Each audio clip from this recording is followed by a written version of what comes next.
الجمال جمال الروح، جمال القلب، جمال العقل، جمال الأخلاق، مش جمال الشكل. جمال الشكل ده جمال زائف، ممكن يبقى فلتر، ممكن يبقى بوتكس وفيلر، ممكن يبقى عمليات تجميل، ممكن يبقى جمال طبيعي فعلا، ولكن الجمال زائل. جمال الشكل ده جمال زائل.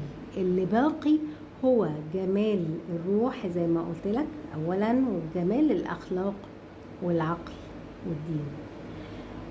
دول اللي دائمين، دول اللي بيقعدوا مع الإنسان. انت بعد فترة لما بتشوف حاجة جميلة وحلوة والله وبتعجب بيها وكراشت ليها وكده، زهوتها بتقل، بتروح خلاص، خدت عليها وعلى شكلها وكده.